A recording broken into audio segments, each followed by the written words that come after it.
Hello, everyone. Welcome back to Fifth Road Spirit. I am here with your weekly tarot reading.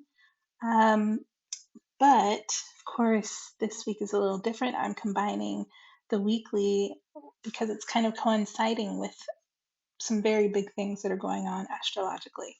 So we've got a new moon in Sagittarius happening on December 14th. And we also have that's also a total solar eclipse happening at the on the same time, and that's when the moon moves between the sun and the earth. So I'm not quite sure, if you want to go out and take a look at it, what that'll mean, but we've got that happening tomorrow. So I wanted to mainly focus on the new moon and do a tarot reading for that. So, in an effort to learn together, I didn't really have a whole lot of notes for this week for this reading, and this has kind of been a little bit of a trend where I'm getting messages, but the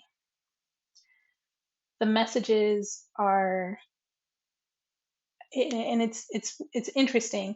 The messages are specifically for me. They're not necessarily like I'm doing the collective readings, but I'm pulling.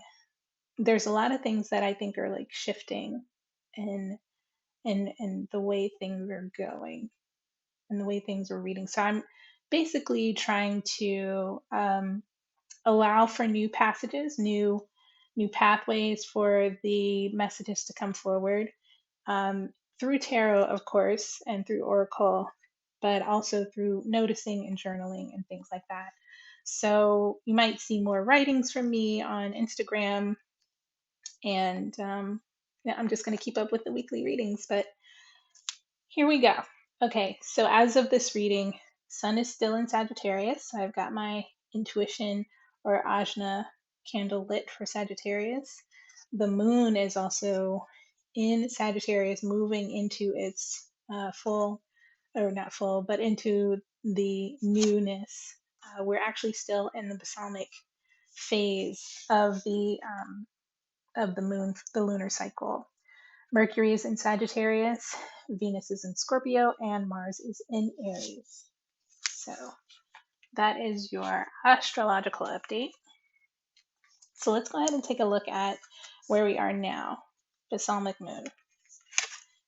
Um, and again, if you've been with me for a while, you know that I talk a lot about not just the lunar cycle, but focusing a lot on new moons and full moons. But this is also, when we talk about the phases of the moon, we are now we're moving out of, if we think of the moon as the feminine, we are moving out of the mother phase and we are shifting into the crone phase. And the crone phase, man or woman, it affects us the same. Um, the crone phase is where we gather our lessons from the the previous moon cycle, from the time of the last new moon through the full moon and back to this new moon space. So the balsamic moon, this card says a time for healing, and of course, not only just a time for healing, but a time for essentially gathering the lessons and things that have happened to us throughout this past lunar cycle. This is a good time to sit down, um, make notes about things that you have learned. If you haven't been doing, if you haven't been doing daily journaling, that's fine. Just take some time and write down, things you may have learned, things you may have gathered along the way while you've been on this lunar path. Okay. So I'm not going to read too much about the balsamic moon, but once we do that, once we take take into account the things that we have learned or the things that we sometimes learning. Let's give. I'll give an example of learning. When I was a kid, when I was probably like 6 or 7. My parents had a gas stove. So, I'd seen the stove on, and, I'd never been around fire, never understood it. And of course, Sagittarius is a fire sign. I didn't know what fire felt like. And one day I knew how to turn the oven, I knew how to turn the eye on and get the thing to fire up. And once I did that, no one was around, but I was like, I really want to know what it feels like. What does fire feel like? And I will never forget it. Almost 30 something years later, and I still remember this moment of turning the light on, waiting for the eye to light up and seeing the flames, they were more blue than anything. And just sticking my finger right in the flame. And I was like, oh, that's what fire feels like. And of course, I had to hide it from my parents for the couple of weeks that it took to heal. But yeah, that it's kind of that when we're in that phase of a time for healing. I learned my lesson about fire. I learned what fire. You know what? It wasn't even just that I learned my lesson about fire. I learned what fire felt like, and I went, I took the risk of understanding what fire felt like. So, not necessarily that that is what's going to happen for you all, or, what happens for you. I'm just giving an example of, that's what happened. Like I can go back and I can note, oh yeah, I learned what fire felt like. So, and this is where we are in the phase. We're learning how to gather that knowledge. So it's not necessarily a lesson learned, it's the experience that we had, and the things that we took from that experience, not necessarily good or bad. Okay? All right. So let's talk a little bit about first the new moon, of course. This is a new start. This is um, this is being in a phase of manifesting the things that we want, or at least envisioning, so that the manifestation has a path to follow, has a vision to align itself to for you. So that, and because we've taken into account all the things that we've experienced, we can now say, okay, I know what I want my new start to look like, and this is the phase. This new moon phase is how we and what's happening too is that we're really getting into a listening mode of what is it that we really want. We're going really, really deeply to understand that. So let's look at the new moon in Sagittarius. So this Moonology deck says luck is on your side for the new moon in Sagittarius. And, when I look at the tarot cards associated with Sagittarius and the moon, it's this fire. This Sagittarius is Temperance, the Temperance card, the Major Arcana card, and Pisces is the Moon card. So there's this being in the shadow state is where we find balance, but we're also really doing this kind of like it's I won't I'm trying. It's not a magic trick, but it's more like Temperance is providing us with the balance that we need in order to kind of switch, switch things around. Things are going to turn around for us, and I think that's where this luck is on your side comes from, because in the shadow of this new moon, we can really kind of and the word on this card is synthesis. We can really synthesize, right, all that energy into a really good start that maybe we hadn't even imagined was possible. So let me go ahead and read that real quickly. The new moon in Sagittarius. Whatever is coming your way, it looks set to put a smile on your face. The new moon in Sagittarius can mark the restart of fun after a period of feeling low. The energy is adventurous and even willing to take a few risks. But be careful you don't bet the farm on something here, as the wheel of fortune is still spinning. This card is about exploring life metaphorically, by exchanging big ideas with others or just thinking about your own philosophies. Perhaps it's time to change your mind about something important.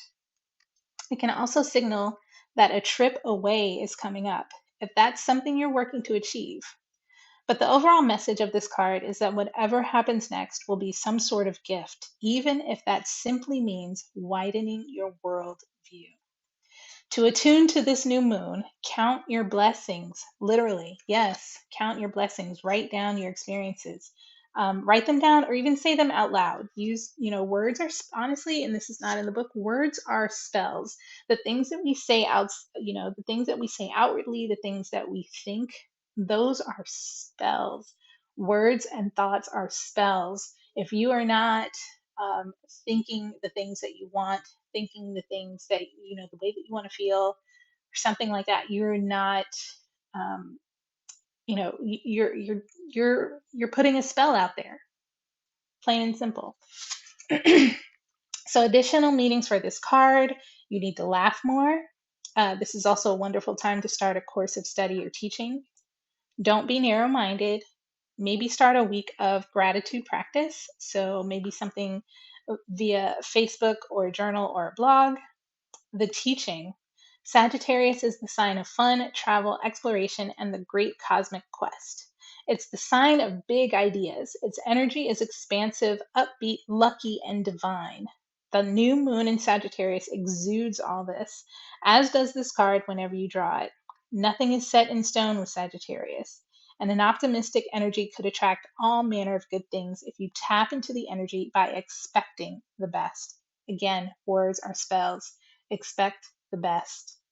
All right. So, with all that being said, I'm going to stick that over here and get these out of the way. And we are going to do a reading for the new moon. And again, so I don't quite. The only thing I know about the solar eclipse is exactly what I told you. Not 100%. Because I've learned tarot before I really dove into astrology, the solar eclipse, I'm not quite sure how that affects the moon, but I almost feel like um, there's something being taken away where the sky is telling us something. The sky is speaking to us. That's all. Like that's the only thing I can really draw out, is that the sky is really speaking to us. And um, yeah, I think writing and having gratitude is going to be the energy that kind of really keys us into whatever the heck it is that the solar eclipse is doing during this new moon. 1 second, I'm going to take a sip of tea so I'm not coughing, coughing, coughing. Alrighty, so let's go ahead and get into this. Which deck should I use today? I've been using the Wild Unknown quite a lot. I think I'm gonna get back into the Rider Waite. Okie dokie. Rider Waite. There we go. Alright. Awesome. So, I'm gonna go ahead and shuffle here. I call on my divine masters and teachers. I call on my ascended enlightened ancestors. And I call on the spirits of the elements of air, fire, water, earth, and the fifth spirit, the spirit that unites us all. Okay. I ask that you come into this reading for the collective, for the new moon in Sagittarius and the solar eclipse, December 2020. Thank you so much, Spirit. All right. Thank you so much, Spirit. Thank you. Thank you. Thank you. Okay. Let's get it going. Wow. Right off the bat. Ooh. Got a lot. The cards are speaking today. Let's see what they're going to have to say. Ooh, y'all. I don't know how long this reading's going to be, but Spirit is speaking. Really? Oh, goodness gracious, guys. Thank you, Spirit. Thank you. Thank you, Spirit. Appreciate that. Yep. Thank you, Spirit. My goodness. So I don't read in the reverse. Just FYI. So I'm going to straighten that out. Well, let me put it this way. There are some decks that I will read in the reverse. But this is not one of them. Okay. Let's get this sorted. That came out together. And then that and that. These two came out together, and then these came out separately. Okay. All right. I'm going to take a quick look here before I do or say anything. All right.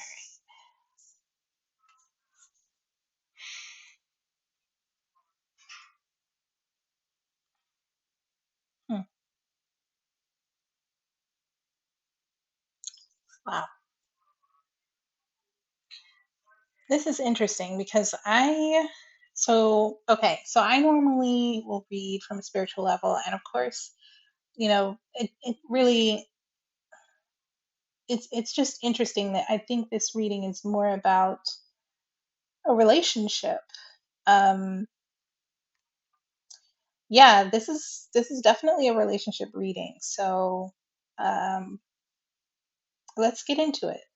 We've got the come on, we've got the Nine of Pentacles, the King of Pentacles. Yeah, come on, card, come on up. The King of Pentacles, the Temperance card. So Sagittarius is on the board. These two came out together, the Two of Cups and the Page of Swords. The Four of Pentacles, the Six of Cups, the Two of Swords, and the High Priestess, which I think is just, this might be an offshoot story here. And we've got the Ace of Pentacles and the Strength card. Now, I will say we've got we've got three major arcana cards, and we've got two court cards and one ace. So there is a new beginning here, and there is some like high level, very mature energy happening. There's a lot of, yeah, there's a lot going on here. All right, and then the bottom of the deck, we have the Four of Wands. So let's get into this. The Nine of Pentacles. This is my card of independence. Someone is, while they are maybe a single person, and yes, I know there's a woman on this card, but again, let's talk about this is all energy. Does not matter if you are male or female, it could be you. This is a single person who is able to take care of themselves financially. They are independent. Um, yeah, they've cultivated their own garden, and the nine, the number nine in anything is really almost it's yes, it's independent, but it's very close to like a culminating. When it's almost to 10, it's very close to that culmination number, but it's still um, not quite there yet. Now, with this King of Pentacles, I see an entrepreneur. I see someone who is, and it could be that this person in this Nine of Pentacles is eyeing maybe starting a business or owning a business, or they are combining their powers or their earning efforts with a King of Pentacles. So maybe a new business. Um, okay, okay. So maybe a new business. Yeah, it's almost there's a merger here. It's very interesting. We've got Sagittarius showing up with the Temperance card, which indicates again to me that there's some sort of merger happening, a combination of energies. So there could be, someone is getting together either in a business sense or in a relationship sense, where there's a balance happening because Temperance is showing this angel, right? Temperance is showing this angel where the cups are being poured kind of back and forth. And cups, of course, are this is energy, but this, it's also spiritual energy, but it's emotional energy. So I see here where there's kind of a trade-off going. And the thing is that you never see where one cup is actually full. There's a consistent movement between the cups. So there's never one cup that's empty and one cup that's completely full. There's a constant change in this energy. Um, and there's a constant movement, right? And of course, when you're in a relationship, some of the, what I think some of the best relationships, and this, regardless of romantic or platonic, that kind of a thing, the best relationships involve a freedom of that communication back and forth. And so it could be that this independent person is finding that with this King of Pentacles, this entrepreneur, someone who is very much, uh, loving, but also has many, many branches of earthly energy and different things, different directions. So definitely someone who is very much invested in their earth energy. This is very grounding and stable. Yeah. Okay. So then we come to the Two of Cups with the Page of Swords that came out at the same time. Now, this Two of Cups energy, two is always going to be, the number two is always going to be about a decision. But the Two of Cups, this is really kind of again, diving deep into this Temperance card. I think this is on, so what's happening is this merger is being kind of like approved on a spiritual level, right? And this is the 3D effect, right? This is the exchange of spiritual energy, emotional energy between two people. Again, male, female, female, female, male, male, any kind of combination, but there's an exchange here that's being kind of like it's being approved in the heavens, right? And there's this exchange now happening down on earth, and this Page of Swords confirms this communication being brought down to earth, because pages are messengers, and the sword is a communication. Could be that you're getting it could be that you're getting an email about this merger, an email about this relationship being kind of solidified, and in such a way, right? You could be getting communication about that, because pages, messengers, and I like to think of it as, bringing something down to earth. This page, uh, yeah, okay. So then we get the Four of Pentacles. This is the card where it doesn't quite all go wrong, but it's almost where someone is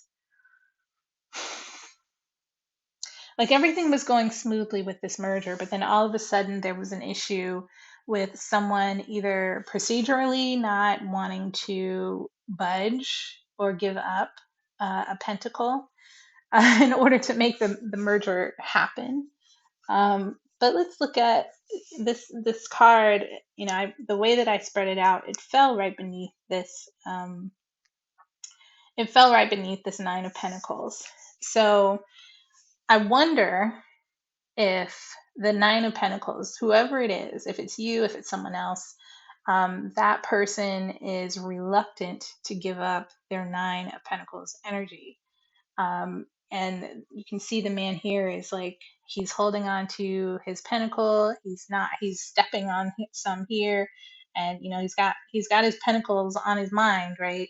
So it could be that there's some sort of stoppage in this merger that's related to money, that's related to a job, that's related to talents or something like that. But I think this could be remedied. I think so. Here's the other thing too is we've got the Four of Pentacles, right? The Roman numeral is IV. Now, if we look at this Six of Cups, the Roman numeral is VI. So I think, yes, this might crop up as a problem or a potential issue, but once we ask them about, it's almost like someone is traumatized and holding on to the past, holding on to the pentacles because they don't know anything else, right? And sometimes when we hold on to things very tightly, it is hard to, it's hard to, so okay, sometimes when we hold on to things very tightly, sometimes that's tied to trauma from our childhood. The Six of Cups is usually about our past, like our past emotions, our past life, past relationships. Um, and there's an ability to change at this point. There's ability to move beyond, but we have to address the past. And so this could be this stodgy kind of miserly energy can be, um, it can be fixed if we talk about the past, if we talk about the way forward, if we alleviate any fears, um, and really get into the nitty gritty of what's either happened with you or the person that you're dealing with, in their past, or how can you address how things are going to go forward, how things are going to go moving forward. We have to address the past before we can move forward. So here too, and I feel like this gets kind of an offshoot reading, where the journey of this reading kind of has like an offshoot. Not so much that there is not so much that there is like a third party, but there's a what is it called? A subplot, right? There's a subplot to this story where a decision needs to be made. Even though, Spirit has said, "Hey, look, we're bringing it down to earth. It's coming down. We've made a decision. We've approved this merger. It's happening. It's going to happen. But now this High Priestess and this Two of Swords have come up, both big twos, and it's time to either drop the swords and understand the manifesting energy, or it's time to really make a decision, right? Make a decision that we are capable, make a decision that even though we keep quiet, right? Even though we have a story inside of us, and this, it's the story of making a decision. This is an offshoot. I feel like this is separate from this reading. Um, it's very interesting because the High Priestess, right? The High Priestess is, she is the guardian of the gates. She, if we really think about it, she's the guardian of the womb. Um, and it's time to make a decision to drop our old story of how we create something. And again, you know what? No, that's not an offshoot. I think that's like a separate, I think it's two different people dealing with two separate issues. where someone is one concern, there might be an overall concern about how how you move forward in this relationship. But then it also is a question of what what story are you going to drop in order to get into that energy of claiming your ability to hold a new story. I know that's a lot, but I had to work that out. There's an overarching story, and this is like the story of one person in this reading. So then, once these energies are passed, we've got this Ace of Pentacles, right? We've come to a compromise. We've come to, a new understanding, a new beginning, a new start. We are now starting off fresh, brand new. It could have been, the thing is that it could have been worse. It could have been, I don't know why I'm hearing there's a gospel song.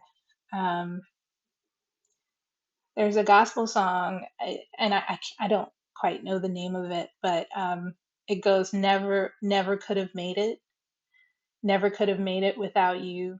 Um, you did not lose everything because you fixed your past. You dropped your conflicting stories and choices, and you made a decision.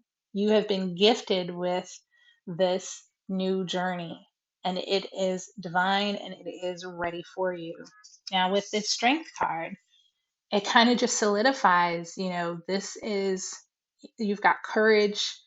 You're doing this. You're doing this, right? um it's kind of, it feels really adventurous and it feels really optimistic, which is definitely that energy of Sagittarius.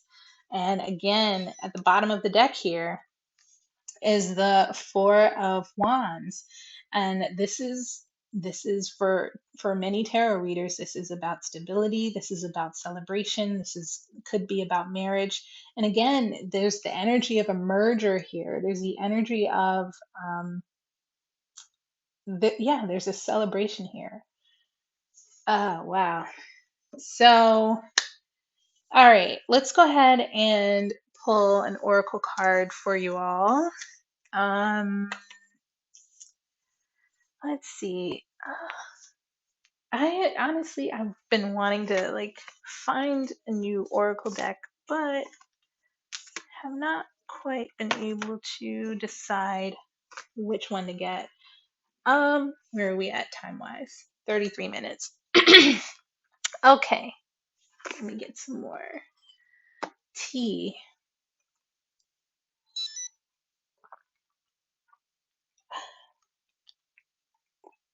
Mm, glorious, glorious tea. Okay. Independent. I wanna, you know what? I'm gonna do a Rumi card. I love Rumi. And I know it's very much, it's a deck that's very much about spirituality and love, um, but it also is very much based around the feminine aspect. And I think I might get some good guidance from Spirit. Spirit, can you please give us some guidance? Guidance. Give us a message for this reading. Something that will give us, some sort of idea as to how to move forward into this newness with optimism. Ooh, what do we got here? Divine Mother manifests. I like the sound of that. Let's see what this card has to offer us for this reading.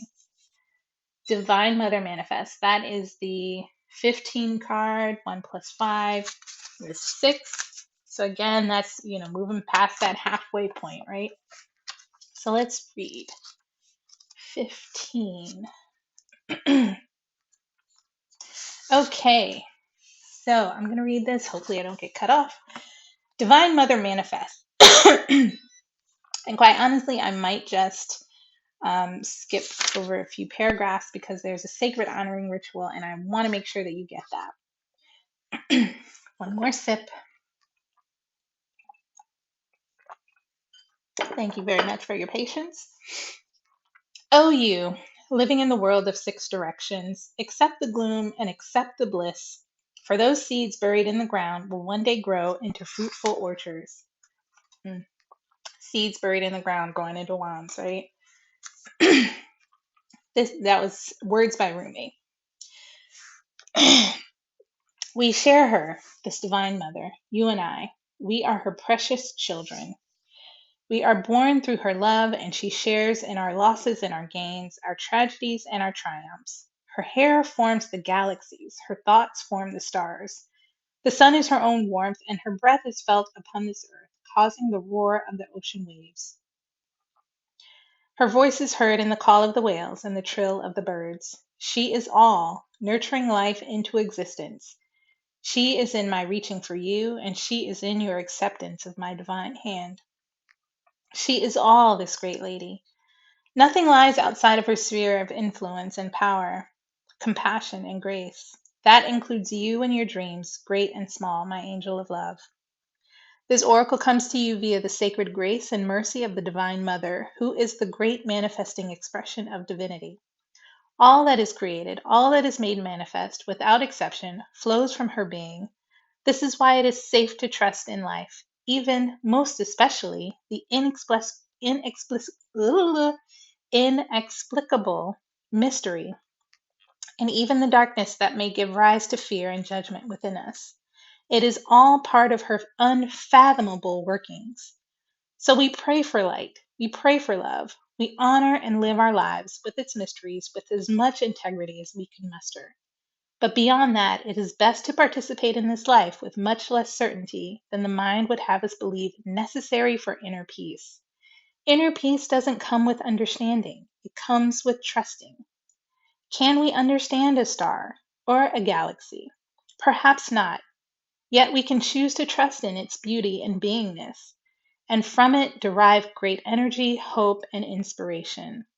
The ways of the Divine Mother are not to be judged by our limited standards, rather than can be witnessed, experienced, and received. What a relief to not need to understand. What a relief to simply live with trust and know that everything will work its way out. Through these wise ways of the Divine Mother, there is a gift headed to you now. Will you receive it? That gift is one of manifestation. We're in the new moon, right? Manifestation.